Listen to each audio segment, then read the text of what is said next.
नमस्कार, आप सभी का स्वागत है। मैं हूं आपके साथ शुभेंदु सिंह। यूपी विधानसभा चुनाव 2022 में हार का सामना करने के बाद समाजवादी पार्टी को अंदरूनी कलह का सामना अब करना पड़ रहा है। पहले मुस्लिम नेता कासिम राइन ने अखिलेश यादव पर कई इल्जाम लगाते हुए सपा से इस्तीफा दे दिया। अब मुलायम सिंह यादव और शिवपाल यादव के बेहद करीबी माने जाने वाले सुखराम सिंह यादव के बीजेपी में शामिल होने की अटकलें तेज हो चुकी हैं। दरअसल राज्यसभा सांसद और विधान परिषद अध्यक्ष रहे सुखराम सिंह यादव ने सोमवार को अपने परिजनों के साथ सीएम योगी आदित्यनाथ से मुलाकात की थी। उन्होंने पिता चौधरी हरमोहन सिंह पर लिखी किताब सीएम योगी को भेंट की थी और अब राजनीतिक गलियारों में खबर फैल रही है कि सुखराम बीजेपी में शामिल हो सकते हैं। सुखराम सिंह यादव का बेटा मोहित यादव पहले ही समाजवादी पार्टी से किनारा कर चुका है और बीजेपी का हाथ भी थाम चुका है। दरअसल विधानसभा चुनाव के बाद लगातार अखिलेश यादव को विरोध का सामना करना पड़ रहा है। एक तरफ शिवपाल यादव अपने बयानों से अखिलेश यादव को असहज कर रहे हैं। अब शिवपाल यादव ने यह बयान दे दिया है कि देश में एक ही कानून लागू होना चाहिए और इसके लिए वो लड़ाई लड़ने के लिए भी तैयार हो चुके हैं। एक तरफ शिवपाल की दूरी अखिलेश से लगातार बढ़ती जा रही है, वहीं कुछ दिनों पहले आजम खां में से भी विरोध के स्वर उठे थे। आजम खां के करीबी ने कहा था कि अखिलेश यादव अब आजम खां के बारे में नहीं सोचते हैं। अगर लगातार सियासी घटनाक्रम को देखें तो यह दिखता है, यह नजर आता है कि अखिलेश के सामने आगे कई चुनौतियां हैं और बीजेपी की लगातार कोशिश अखिलेश के खेमे में सेंध लगाने की भी है। लेकिन क्या इससे समाजवादी पार्टी को एक लंबे समय में नुकसान होने जा रहा है? और जिस तरीके के बयानों के तीर कांग्रेस समाजवादी पार्टी के जो नेता लगातार चला रहे हैं, क्या वाकई में अब मुश्किल समाजवादी पार्टी के मुखिया के सामने अब खड़ी होती हुई नजर आ रही है? आने वाले समय में मुश्किलें और ज्यादा बढ़ सकती हैं। और पहले विधानसभा चुनाव का जो नुकसान था, जिस कड़े मुकाबले का जिक्र हो रहा था, उतना कड़ा मुकाबला नजर नहीं आया। वहीं एमएलसी चुनावों के जो नतीजे सामने आए उसमें भी एक बड़ी किरकिरी समाजवादी पार्टी की होती है। लेकिन अब कार्यकर्ता, नेता और मंत्री तक जो पदाधिकारी हैं वो भी इस पर सवाल खड़े कर रहे हैं।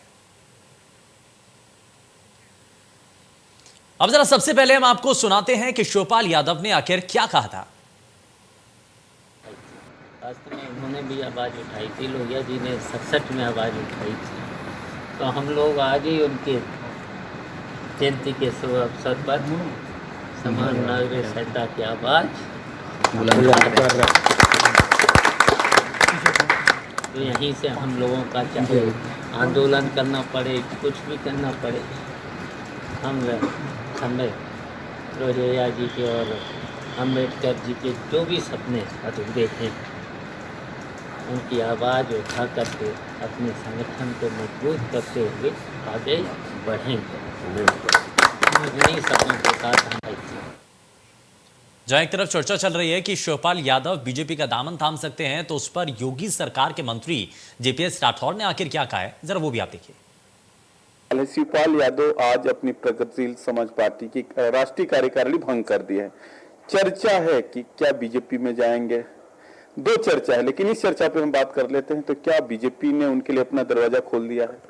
नहीं, इसके बारे में मुझे कोई जानकारी नहीं कि क्या उनका है।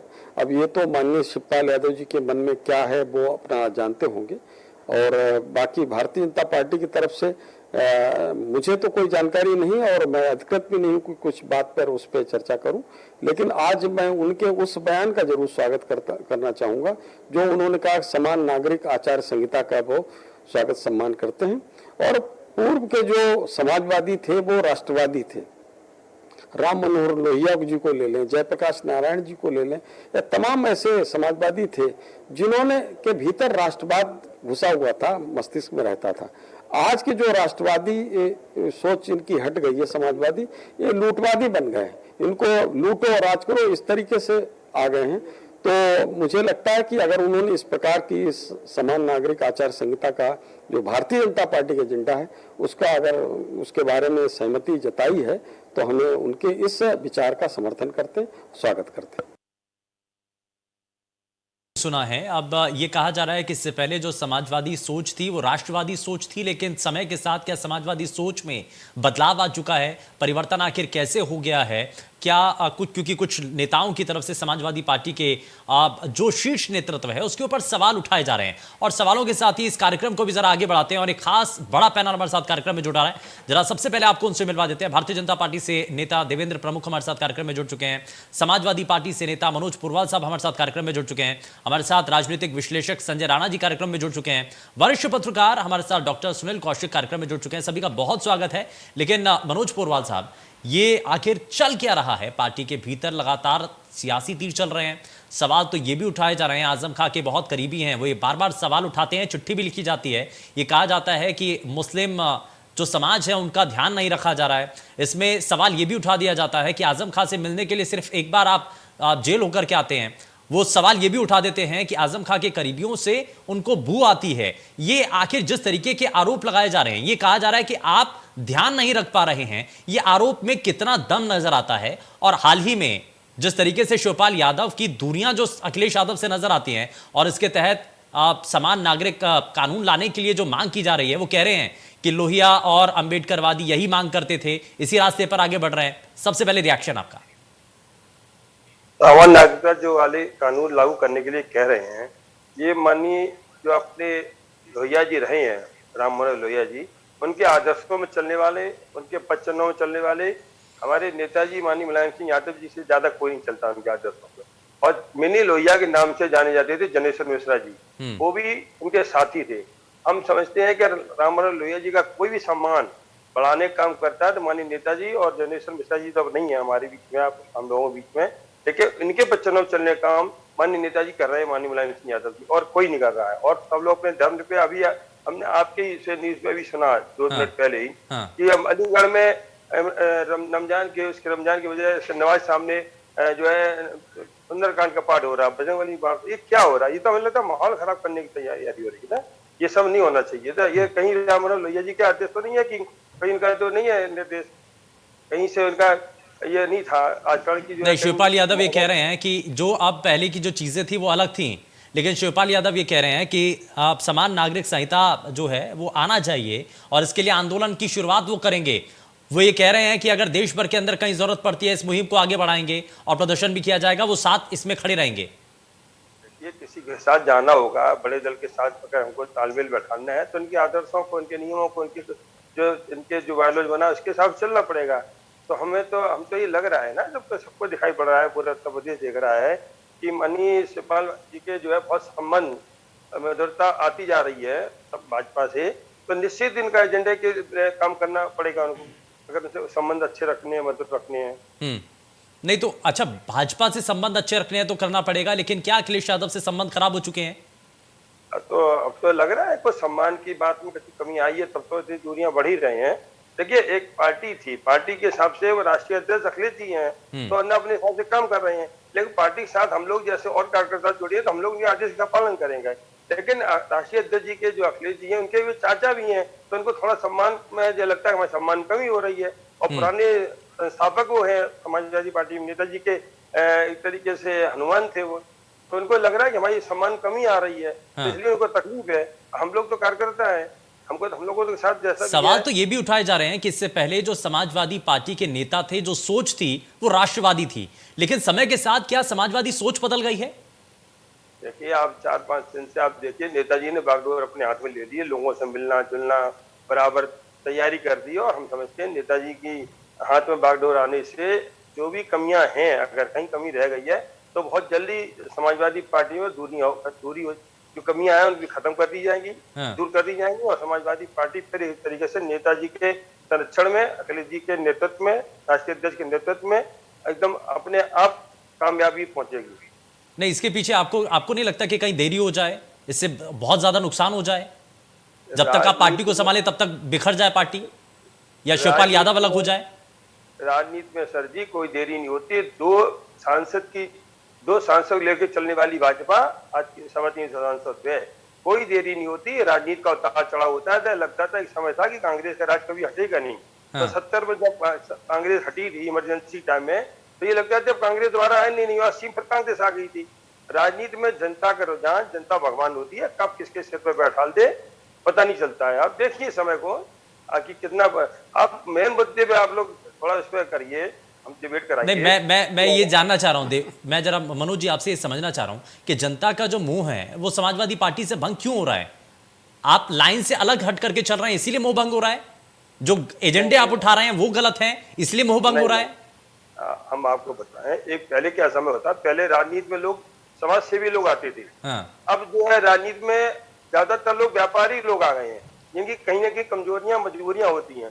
तो वो जब सत्ता परिवर्तन होता है तो उनका तो मजबूरी हो जाती है कि कहीं ना कहीं मुंह भंग करके और अपने लोगों को अपने सत्ता के साथ जोड़ने का, ये तो कोई मजबूरी चलिए नहीं ठीक है, होती मैं है। देवेंद्र जी को जरा जल्दी से जोड़ लेता हूं। देवेंद्र जी, अब सवाल तो ये उठ रहा है कि शिवपाल यादव जो कि अपनी पार्टी के साथ समाजवादी पार्टी से दूरी बना करके चलते हुए नजर आ रहे हैं, ये पार्टी के खुद नेता मान रहे हैं, मनोज पुरवाल साहब भी ये कह रहे हैं कि मन में कुछ खटास तो है लेकिन कहां जाएंगे ये समझ नहीं आ रहा है। लेकिन जिस रास्ते पर वो निकल पड़े हैं वो रास्ता कुछ बीजेपी का मैच करता हुआ नजर आता है। क्या नजर आता है? दोनों की मंजिल एक है?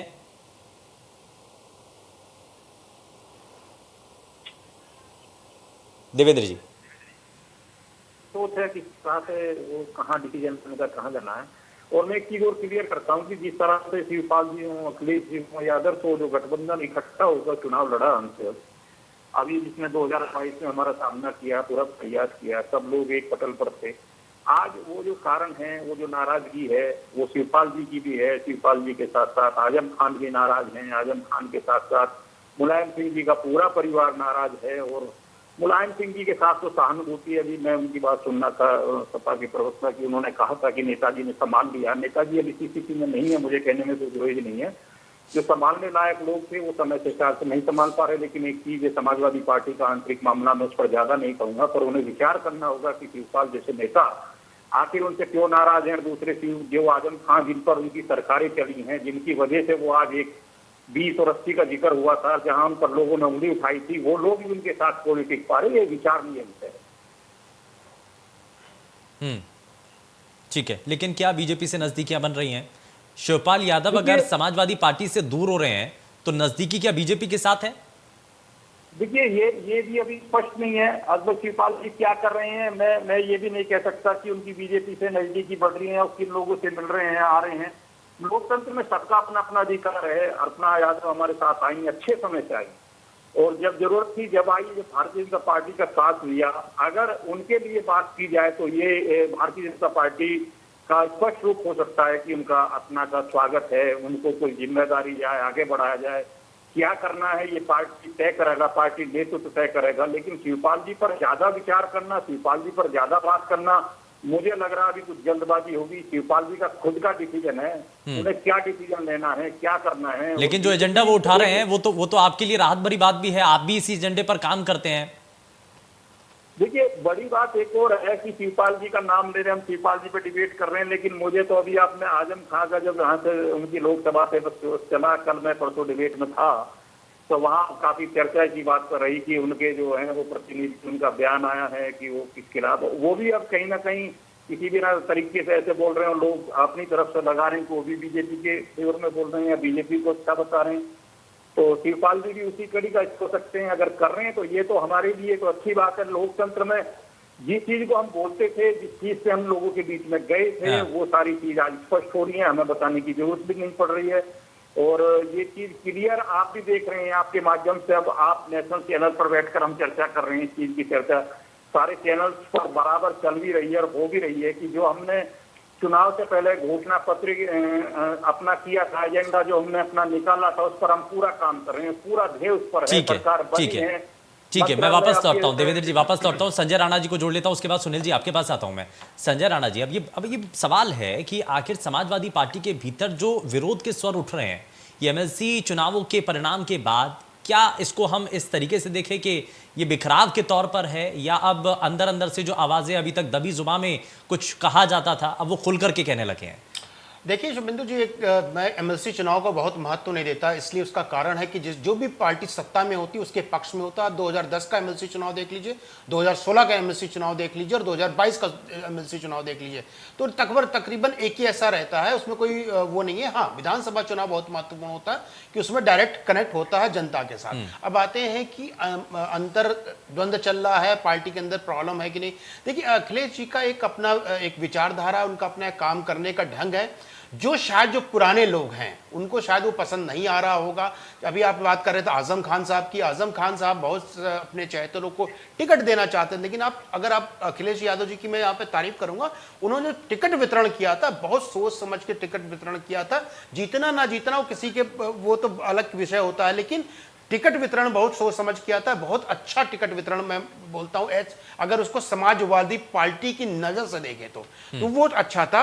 और देखिए, अगर मैं बड़ा नेता हूं, मैं सोचता हूं कि 10 आदमी को टिकट या 20 आदमी को टिकट दिला दूंगा और मुझे नहीं मिलता है उतना प्रतिनिधित्व या इंपॉर्टेंस, तो हम थोड़ा सा नाराज होते हैं। और आजम खान साहब ने कोई नाराजगी जाहिर नहीं की, उनके चाहने वालों ने की है। देखिए, आजम खान एक नेता हो सकते हैं, एक जगह के नेता हो सकते हैं, शहर के नेता हो सकते हैं, लेकिन इतना बड़े वो नेता नहीं है कि वो वोट बैंक को इन्फ्लुएंस कर सके या सारे के सारे मुसलमानों का वोट को बदल सके एक पक्ष से दूसरे पक्ष में। तो उतने बड़े नेता रहे। आते हैं शिवपाल जी के। शिवपाल जी के एक खूबी है, शिवपाल जी एक संगठन को बहुत जमीनी से जुड़े हुए नेता हैं। वो नेताजी के साथ, जो मुलायम सिंह यादव के साथ रहे, उन्होंने सीखा और संगठन को मजबूत करने में उनकी एक काबिलियत है। तो अखिलेश जी को शायद उनको अपने साथ रखना चाहिए था। देखिए, बड़े हैं, बड़े बुजुर्ग को आदर सम्मान देना चाहिए।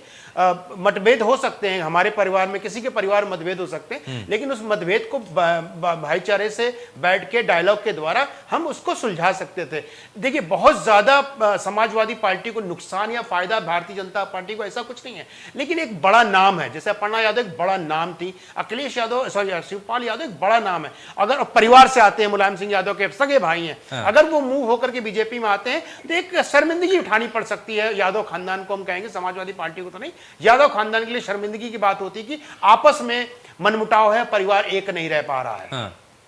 ठीक है, यानी कि ये एक बड़ा सेटबैक हो सकता है और एक नैरेटिव भी सेट हो सकता है कि देखिए, और हालांकि अखिलेश यादव ने यह भी कहा था कि परिवारवाद का आरोप लगाते हैं, लेकिन परिवारवाद बीजेपी वाले खत्म कर रहे हैं। एक 30 सेकंड और लूंगा, एक महत्वपूर्ण बात रखना चाहते हैं कि बीजेपी बहुत ही क्लियर एजेंडे पे अपने चल रही है।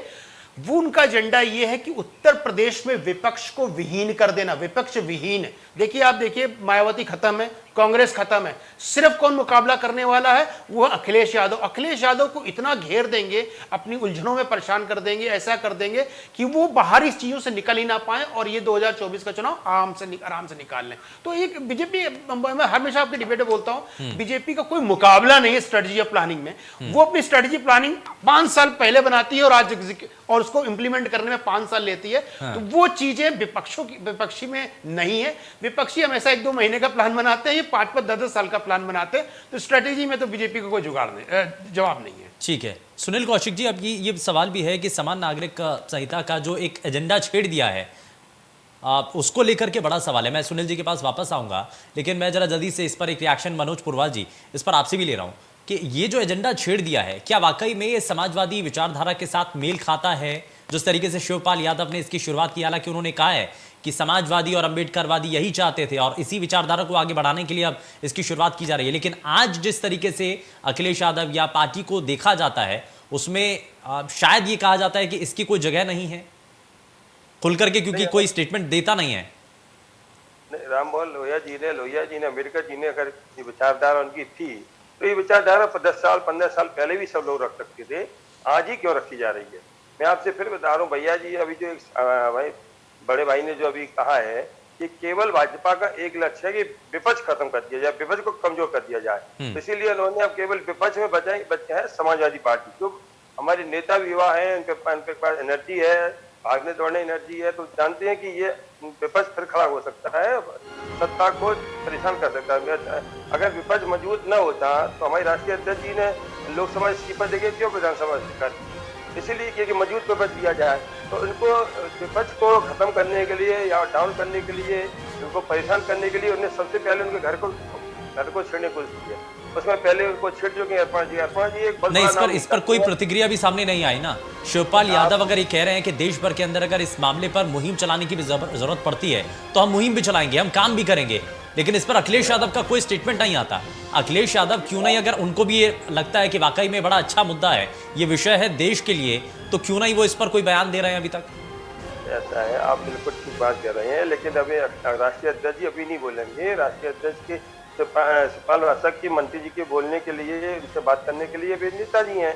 तो नेताजी इस पर विचार करके बात करके, हम समझते हैं जब तक नेताजी हैं एक्टिव राजनीति में, तब तक शिवपाल भाई अलग नहीं नहीं हो देखिए ना, सकते। ये मनभेद जो है ये सिर्फ अकेले शिवपाल यादव से नहीं है। आजम खां और उनके करीबी ये सवाल उठा रहे हैं। कुछ ऐसे नेता हैं जो कि ये कहते हुए आरोप लगा रहे हैं कि आप मुस्लिमों से अलग नजर आ रहे हैं, आप उनका ध्यान नहीं रख रहे हैं। आजम खां के बारे में कोट करते हुए कहा जाता है, शहज़ल इस्लाम जिसके ऊपर उनके पेट्रोल पंप के ऊपर कार्रवाई कर दी जाती है, ये कहा जाता है कि उनको बैकएंड पर आकर के समाजवादी पार्टी के जो नेता हैं, जो लीडर हैं, वो कहीं आकर के सपोर्ट नहीं कर रहे हैं। अखिलेश यादव ने कहीं पर आकर के उनके लिए कोई स्टेटमेंट नहीं दिया है। तो ये जो कमियां हैं वो बार बार गिना रहे हैं और इसीलिए निशाना साध रहे हैं।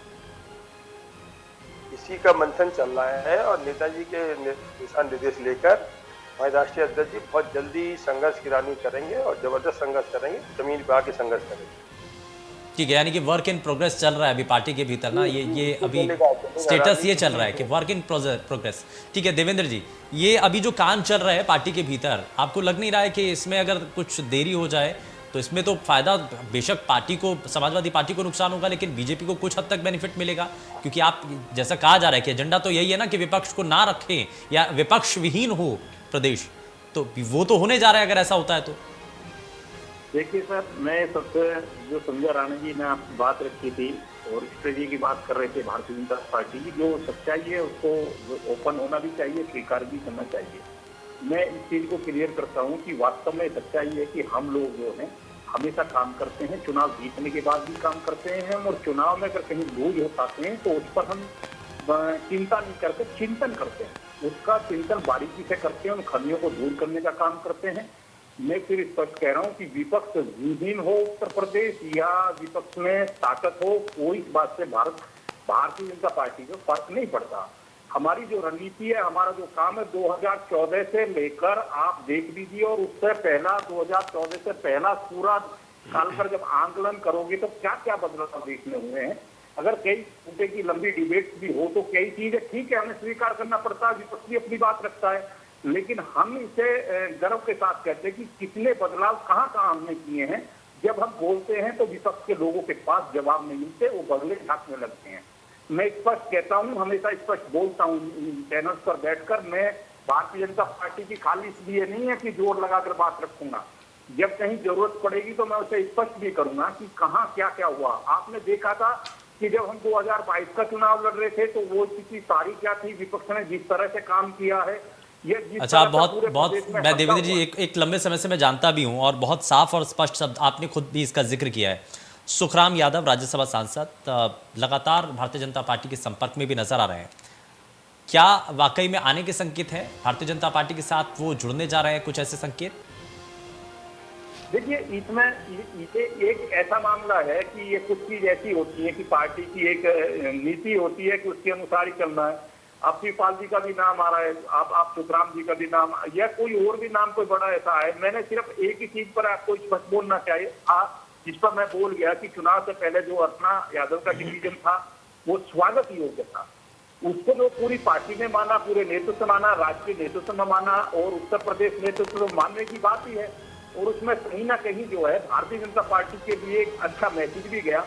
आज भारतीय जनता पार्टी में 5 वर्ष तक अब जो है ऐसा समय है कि उत्तर प्रदेश जो है उस पर ज्यादा मंथन की जरूरत नहीं है, उस पर तो चिंतन करना और उसके विकास को लेकर जिस चीज पर सरकार बनी है, जो मैनिफेस्टो जो वादे वो पूरा करना 2024 लक्ष्य है। 2024 फतेह कैसे करना है, इस पर चिंतन हमेशा रहेगा। सारे कार्यकर्ता जो हैं पूरे देश में सबसे बड़ी पार्टी होने के बाद वर्ल्ड में जो है सबसे ज्यादा कार्यकर्ता रखने का भी हमारे पास जो है वर्ल्ड रिकॉर्ड है, उसको संभालना इतने बड़े परिवार को, ठीक है, उसको तैयार। हाँ ठीक है, मैं इसमें संजय जी आपको जोड़ रहा हूँ। संजय जी, ये बड़ी चिंता की बात नहीं है? और क्या आपको लगता है कि समाजवादी पार्टी के सामने इस वक्त जो संकट आकर के खड़ा हुआ है, जो पार्टी के भीतर जो दिग्गज नेता है उनके करीबी लोग बार बार सवाल उठा रहे हैं, शीर्ष नेतृत्व के ऊपर जो निशाना साधा जा रहा है, बार बार ये आरोपों की तीर, ऐसा पहले कभी नहीं हुआ ये जो आज हो रहा है? देखिए, ऐसा होता है कि जब पार्टी कई चुनाव हार जाती है, कि 12 के बाद इन्होंने कंटिन्यूसली चुनाव हारे हैं, चुनाव हारता है और पावर में आप नहीं रहते हैं तो प्रश्न चिन्ह हमेशा उठता है और अंदर से स्वर भी उठते हैं विरोध के। मान लीजिए भारतीय जनता पार्टी का एग्जाम्पल ले लीजिए, आज पावर में है और उनको सशक्त नेतृत्व, चाहे वो उत्तर प्रदेश ले लीजिए चाहे नेशनल देख लीजिए, कोई भी विरोध के स्वर नहीं है। इंटरनल बहुत सारे लोगों के मतभेद हो सकते हैं लेकिन विरोध के स्वर नहीं है।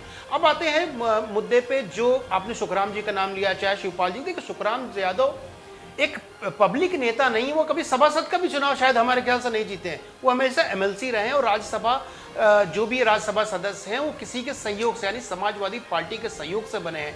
और ये जो नेता होते हैं, कुछ लोग, ये तो पुराने हरमोहन सिंह के पिताजी हुआ करते थे और वो पुराने समाजवादी थे और मुलायम सिंह ने के साथ बड़ी उनकी नज़दीकियां थी। और सारे लोग, चाहे इनके भाई जगराम थे और सुखराम थे, दोनों भाई एक एमएलसी थे, एक एमएलए थे।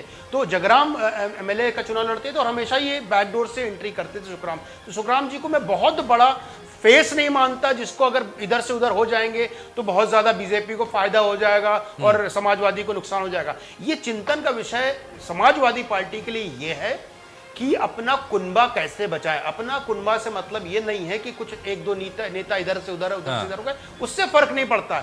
इनको ये करना है कि अपनी स्ट्रेटजी बनानी पड़ेगी 2024 की और स्ट्रेटजी बनानी पड़ेगी 2027 के लिए। और उसको बनाने के लिए इनको अपनी एक टीम तैयार करनी पड़ेगी। जो उस समय जो अखिलेश जी की जो एडवाइजर, जो मुझे लगता है वो कहा, एडवाइजर को शायद चेंज करने की जरूरत है। वो उस चीज को या तो एडवाइस ना ठीक से नहीं दे पा रहे हैं अखिलेश जी को, या अखिलेश जी बाहर आके जमीनी हकीकत को समझ नहीं पा रहे हैं। देखिए, बहुत पढ़े लिखे नेता है, उनका बड़ा सम्मान है।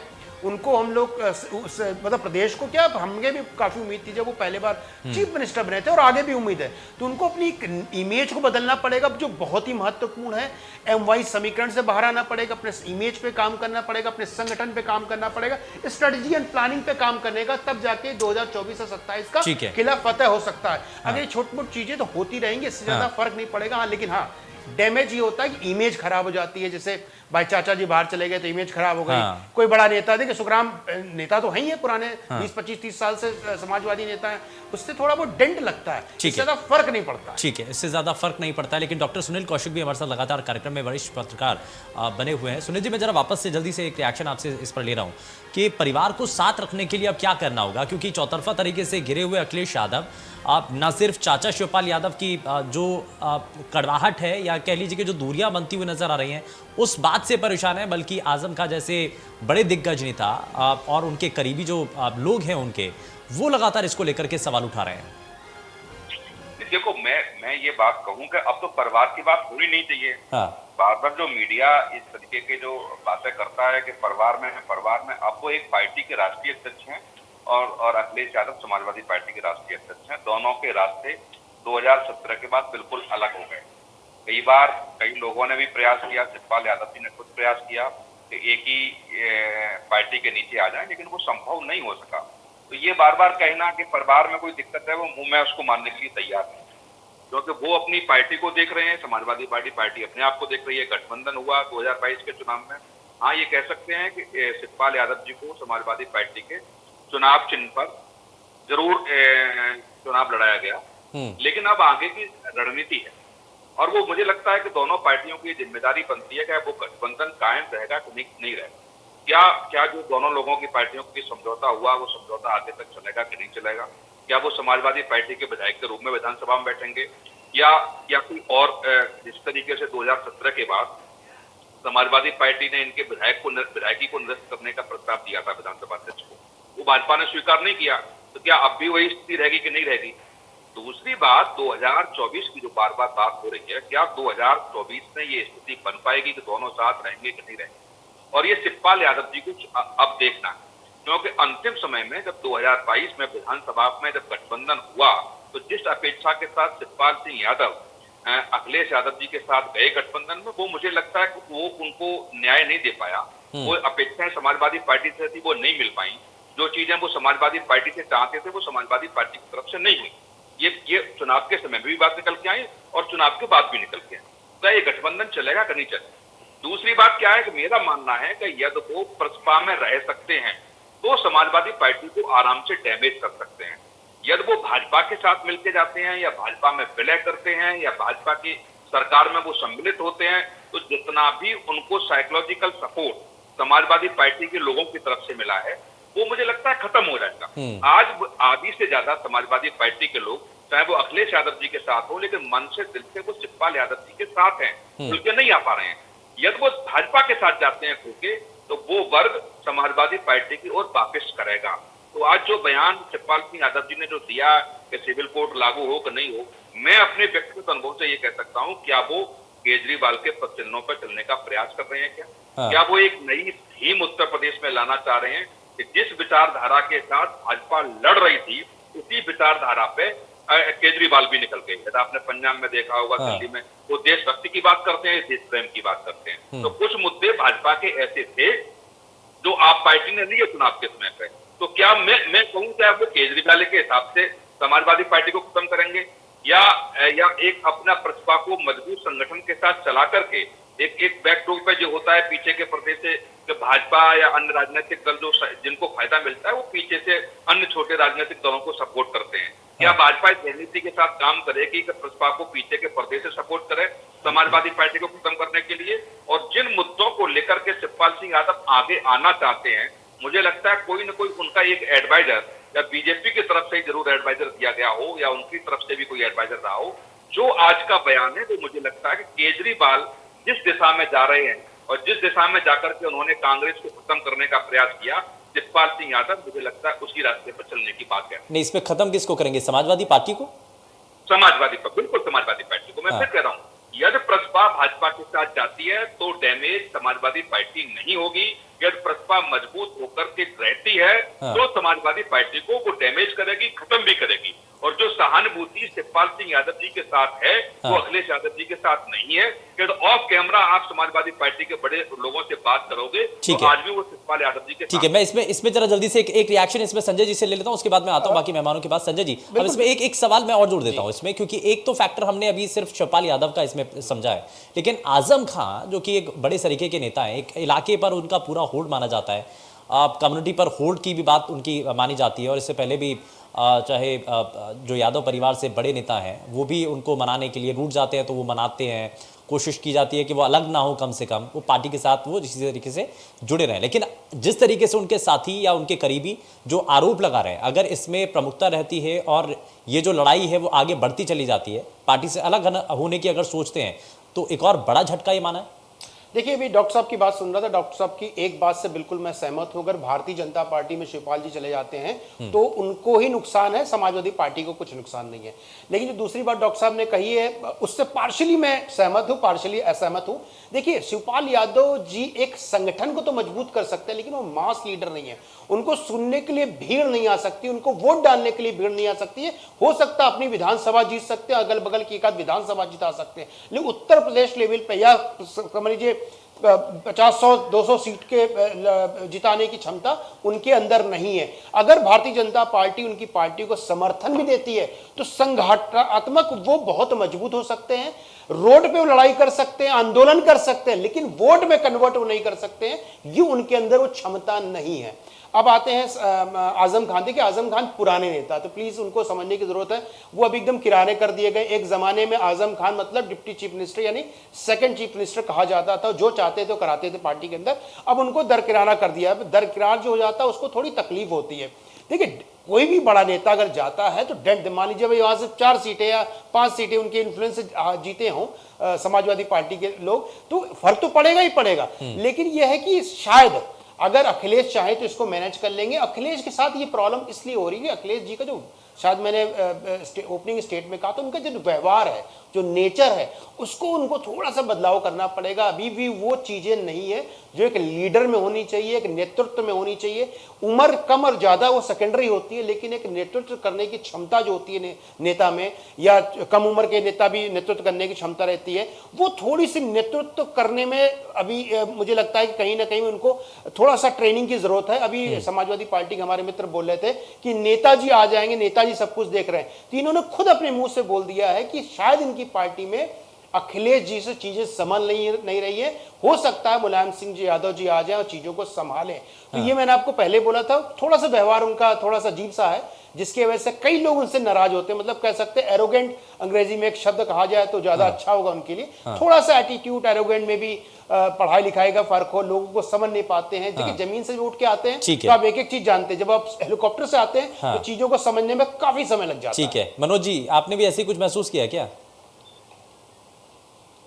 जैसे नेताजी लोहिया जी के आदर्शों पर चले, हमेशा उनके आदर्श माना है, उसी पैटर्न चले मैं माना हूँ मेरे राष्ट्रीय अध्यक्ष जी किसी को केवल आदर्श नेताजी को मान ले, माननीय मुलायम सिंह यादव जी नेताजी को मान ले, उन्हीं पैटर्न पे चले, उन्हीं पच्चनों पे चले, तो कोई ऐसी ताकत नहीं है जो उत्तर प्रदेश उनका पुराना नहीं चले तो ना, चले तो आप भी खुद मान रहे हैं ना, चले तो यानी कि चल नहीं रहे हैं ना, चल रहे हैं ना, अभी अभी ऐसा उतना तो नहीं है। जैसे तो जमीन गाड़ी रोक के लोगों से मिलते हैं, अभी भी ढाबा पर रहे, जगह जगह घूमे, लोगों से मिले, तो वो अब ठीक है, परपक्व होंगे। अब उनको लगा है कि अभी 5 साल का टाइम दिया आप लोगों ने, 2 साल लोकसभा गए, 5 साल, तो अब हमारे राष्ट्रीय अध्यक्ष जी आप देखना। अच्छा, पूरी कमांड अभी नेताजी के पास ही है? नेताजी के बच्चनों पे चलेंगे और सड़क पे आके। नहीं, मैं पूछ रहा हूँ, आप कह रहे थे ना कि अभी अभी जो चीजें चल रही हैं उसको मैनेज करने के लिए सारी जो कमांड है वो नेताजी ने अपने हाथों में ले लिया है। मेरा मानना है कि आजम खान साहब जो है बगैर नेताजी के कहीं कोई कदम नहीं उठाएंगे, ना कुछ। 15 माननीय छोटे मंत्री जी जो शिवपाल यादव का नाम कह रहे हैं आप, वो भी बड़े भाई के बगैर कुछ आज नया कदम नहीं उठाएंगे। आप देख लेना, परिवार सब एकजुट हो जाएगा, क्योंकि हम जानते हैं नेताजी में कोई क्षमता है कि उन्होंने पूरा विपक्ष कर दिया है जमाने में। अब देखिए आप। अच्छा, आज भी चर्चाएं एक बैठक को लेकर के हुई जिसमें अखिलेश यादव जो हैं वो अपने पिताजी से मिलते हैं, नेताजी से मिलते हैं, मुलाकात होती है, कुछ अंदर चीजें हैं, कुछ साफ किया जा रहा है, कुछ कार्यकर्ताओं को भी बताया जा रहा है देखिए जी अब हम ताकत के साथ उभरने जा रहे हैं। अब जो टूट की जो खबरें चल रही हैं या फिर नुकसान को लेकर के या कुछ जो आरोप लगाए जा रहे हैं उन सभी का खंडन करेंगे। देखिए, नेताजी ने भी कहा है कि सभी कार्यकर्ता जो है अखिलेश जी का साथ दें, बोल लोगों के साथ दें, संघर्ष के साथ दें। तो उन्होंने अपने हाथ में तो कुछ ना कुछ ले लिया है कि आगे आ गए हैं वो, और वो समझ रहे हैं कि हमारी जरूरत है समाजवादी पार्टी में उत्साह भरने की, कार्यकर्ताओं उत्साह भरने की। इस उम्र पे हम सब, आपको मालूम होगा शायद अभी चावा 6 दिन रहे, इस उम्र पे मैनपुरी में, ढाबा में लोगों से मिलना, किसी होटल के पास खड़े होकर लोगों को बुला के उनकी पीठ पर, इससे कार्यकर्ता बहुत उत्साह होता है। जिसके हाथ फेर देते हैं वो या किसी से रोक के बात कर लेते हैं तो उसमें अपने आप ऊर्जा मिलती है, और यही ऊर्जा जरूरत है समाजवादी पार्टी कार्यकर्ताओं में। और इसी पैटर्न पे हम बता रहे हैं, हमारे राष्ट्रीय अध्यक्ष अखिलेश जी इसी पैटर्न चलेंगे। आप थोड़ी देर बाद समझिए, आज भी नेताजी से उनकी जो बात हुई है, तो पता हम बात हुई है, अब क्या बात। अच्छा, आजम खान साहब से भी बात हुई है क्या अखिलेश यादव की? अभी मेरे ये जानकारी में नहीं है मेरे, लेकिन हम समझते हैं आजम खान की बात राष्ट्रीय अध्यक्ष अखिलेश जी से हो या न हो, लेकिन नेताजी का उनका कोई स्टेप नहीं उठेगा, ये हम जानते हैं। अच्छा ठीक है संजय जी, मैं आपसे जवाब लूं, लेकिन उससे पहले जरा मैं देवेंद्र जी को जोड़ लेता हूं। देवेंद्र जी, अब ये चीजें जो आप देख रहे हैं ना, और जिस तरीके से शिवपाल यादव ने जो गेम खेला है या कह लीजिए कि जो शुरुआत करने की तैयारी की है, आपको नहीं लगता कि इसमें जो बीजेपी का एजेंडा है उसको भी साथ लिया जाए? कम से कम अब उन्होंने अगर शुरुआत कर दी है, इस चिंगारी को अगर भड़का दिया है, तो अब प्रदेश के अंदर कम से कम शुरुआत कर दें, क्योंकि उत्तराखंड में तो आप पहले से ही कहते आ रहे हैं। देखिए, अगर हमें जरूरत होती तो हम जरूर करते सर, ऐसी बात नहीं है। और अब हमें जरूरत इस बात की नहीं है, ये बहुत अच्छे से विश्लेषण हुआ, संजय राणा जी ने स्पष्ट किया, डॉक्टर साहब ने स्पष्ट किया और बहुत अच्छे से किया। मैं कहीं ना कहीं चीजों को उनको टच करता हूँ। और दूसरी बात, जब हम समाजवादी पार्टी के हमारे साथी मित्र ने भी ये स्पष्ट कर दिया है कि अभी अखिलेश जी नेता बन नहीं पाए, वो प्रयास कर रहे हैं कि नेताजी के पद चिन्हों पर चलकर जो है समाजवादी को जिंदा किया जाए, खड़ा किया जाए। मुझे ज्यादा कहने में कोई इस बात में गुरेज नहीं है कि जो हालात देश में कांग्रेस के हैं, आने वाले बहुत कम समय में वो सकारात्मक होने जा रहे हैं, क्योंकि बसपा का या आदर्श किसी पार्टी का जिक्र करने का तब कोई औचित्य बचता ही नहीं। जिस तरह से शिवपाल ही कर रहे हैं, ना तो उससे भाजपा का मतलब है, ना किसी और दल का मतलब है। वो सताए गए हैं, वो दुखी हैं और आश्वस्त कर रहे हैं हमारे साथी की बड़े भाई की बात। हाँ, बिल्कुल मानते हैं बड़े भाई की बात, और माननी भी चाहिए, लेकिन बड़े भाई की बात कोई मान तो तभी तो धक्का दे देना, घर से भगा देना, खड़े करके बदतमीजी हो जानी और तो बड़े भाई के पास जाके पैरों को हाथ लगाए, कब तक ये लेगा? शिवपाल का एक कब है, नाम है शिवपाल जी, अपनी राजनीति जैसे भी करते हैं, बेशक अच्छे वक्ता। अच्छा, सुनील जी कुछ कहना चाह रहे हैं? सुनील जी, कल भाजपा के किसी वरिष्ठ नेता की शिवपाल यादव जी से मीटिंग हुई है, वो भी तो बता दीजिए। करना चाह रहे हैं, उन्हें बताएंगे ना। उसको बताने के लिए तो आप बैठे ना, कहाँ बचने देते हैं किसी को? आप कहेंगे तो लगेगा आप तो कुछ छुपाते नहीं है, जनता मानेगी आपकी बात। नहीं, मेरे कहने जो जिन व्यक्ति को भेजा गया है वो आप ही के क्षेत्र के नेता हैं, पश्चिम से ही आते हैं वो। डॉक्टर साहब, आपसे कौन बच सकता है? आप तो इतनी अंदर की खबर ले रहे हो, इसमें अंदर की जब परोक्षा को लाइन मिलती है बोलने की, उस पर 4 कदम आगे हैं आप। मुझे बताने की कोई जरूरत नहीं है, लेकिन मैं तो यही कर रहा हूँ कि मुझे आपके विश्लेषण के बाद जो बोलना है उसमें ज्यादा मेरे लिए बचता नहीं है। मैं स्पष्ट कर रहा हूँ चैनल पर बैठकर कि समाजवादी की जो सिरदर्दी है वो दिन पर दिन बढ़ने वाली है। न भारतीय जनता पार्टी से कोई मतलब, न कांग्रेस से, न किसी और दल से। उनके अपने जो बनाए नियम है, अपना जो जाल उन्होंने बुना था, जिस तरह से बुना, उसमें धीरे धीरे वो अलगने शुरू हो गए हैं। अच्छा ठीक है। अच्छा सुनील जी, इसमें जो बात आप कर रहे थे, तो क्या अभी इंतजार किया जा रहा है? बीजेपी भी इस पर कोई बड़ा स्टैंड इसलिए नहीं ले रही है, वेट एंड वॉच की सिचुएशन है क्योंकि अभी मीटिंग चल रही है? क्या पता पहले जैसे कि अंतर्विरोध बनता है, दोनों के बीच में दूरियां बन जाती हैं, अपनी अलग पार्टी बना लेते हैं, लेकिन वापस से विलय हो जाता है, ऐसा आगे ना हो, इसको पहले से ही सुनिश्चित कर लेना चाहती है बीजेपी, इसलिए फूक फूक कर कदम रख रही है, इंतजार भी कर रही है। सुनील जी सुन नहीं पाया मैं। सुनील जी, क्योंकि जिस तरीके से अभी तक चीजें चल रही हैं उसमें बीजेपी इसीलिए अभी तक बैकफुट पर इसलिए नजर आ रही है क्योंकि वो वेट एंड वॉच की सिचुएशन में है। वो देख लेना चाहती है कि शिवपाल यादव और अखिलेश यादव के बीच में ट्विनिंग क्या वाकई में बन रही है, क्योंकि अब नेताजी की भी इंटरफेरेंस हो चुकी है। नेताजी क्या इसको सुलझा लेते हैं, क्योंकि पहले जब दोनों के बीच में दूरियां बनी थी तो अलग से अपनी पार्टी बना ली थी शिवपाल यादव ने, लेकिन वापस से सिचुएशन ठीक हुई चुनाव से पहले तो गठबंधन भी हो गया था, विलय हो गया था। तो ऐसा कहीं आगे ना हो जाए, इसको पहले से देख लेना चाहती है बीजेपी। देखो, शिवपाल सिंह यादव जी ने पिछले 5 साल कई बार ऐसा संदेश दिया कि वो समाजवादी पार्टी में आना चाहते हैं, विलय भी करना चाहते हैं, लेकिन 2022 के गठबंधन से जरूर मैं कह सकता हूं कि शिवपाल सिंह यादव को तोड़ा है अंदर से वो अब इतना टूट गए हैं कि अभी 2-3 दिन पहले जब हमारी बात हुई तो कह सकते हैं कि वो जैसे गला भर आता है, उस तरीके से जब वार्ता होने लगे तो आप समझिए कि अंदर से व्यक्ति टूट चुका है। अब मुझे नहीं लगता कि वो गुंजाइश समाजवादी पार्टी के पास जाने की है। अब जो भी चल रहा है 10 दिन से, 15 दिन से या 20 दिन से, वो भाजपा और प्रसपा के बीच चल रहा है। भाजपा इस बात को लेकर के अलर्ट है कि कहीं वो दूसरे केजरीवाल न बन जाए। यदि हमने इनको पीछे से पुश किया तो कहीं ऐसा नहीं कि दूसरे ऑप्शन के रूप में उत्तर प्रदेश में खड़े हों और समाजवादी पार्टी पूरी ही प्रसपा हो जाए। इस बात को लेकर के थोड़ा सा विचार विमर्श चल रहा है, क्योंकि अभी भी जैसे मनोज जी की बातों से भी झलक रहा था, अभी कह पा रहे थे कि वो अब भी नेता मानने को तैयार नहीं है। अब भी बार बार नेताजी की बात होती है और ये मनोज जी की नहीं है, तमाम नेताओं की बात है कि आज, और जो संजय राणा साहब कह रहे थे वो मैं इसलिए सहमत हूँ कि जब अखिलेश जी से मेरी वार्ता होती है, मिलना होता है, तो बिल्कुल सही बात है कि उनका जो नेचर है ना वो बिल्कुल राजनीति का नेचर है ही नहीं। वो जो कहते हैं वही सत्य है। यदि उनको एडवाइस करने का बात करो तो वो यस तो कहेंगे, लेकिन वही है कि जो वो अंदर से ठान लेते हैं वही वो करते हैं। और जो व्यवहार है, और वो मैं कह सकता हूं कि राम गोपाल जी का जो नेचर है लगभग वही अखिलेश जी का नेचर है। राम गोपाल जी का थोड़ा ज्यादा है, लेकिन शिवपाल जी का बिल्कुल अलग हटके है। शिवपाल जी खाना भी खा रहे होंगे और कोई वरिष्ठ कार्यकर्ता पूछता है तो वो अंदर बुलाने में नहीं हिचकिचाएंगे। वही अखिलेश यादव जी के साथ ऐसी स्थिति है तो हो सकता है 3 घंटे इंतजार करना पड़े। तो ये जो समाजवादी पार्टी के लोग समझते हैं, समाजवादी पार्टी के तमाम लोगों ने जितनी भी राम गोपाल जी के माध्यम से सही है बिल्कुल, चाहे वो बाहर हो या अंदर की बातें हो या सार्वजनिक रूप से रहा हो, वो एक अलग व्यवहार है। और आज जो स्थिति है, मैं कह रहा हूँ कि 2024 को लेकर के भाजपा ये रणनीति तय करना चाहती है कि समाजवादी पार्टी को और कैसे खत्म किया जाए। और 2022 के रिश्ते में समाजवादी पार्टी कमजोर नहीं हुई है, ये भाजपा जान रही है। सरकार जरूर भाजपा बना ले गई, 1 करोड़ वोट प्लस होना बहुत बड़ी बात है, 10 से 10% से ऊपर वोट लाना बहुत बड़ी बात है। वहां भाजपा के 2% वोट बढ़े हुए हैं, वहां समाजवादी पार्टी के 12% से ऊपर वोट बढ़े हुए हैं।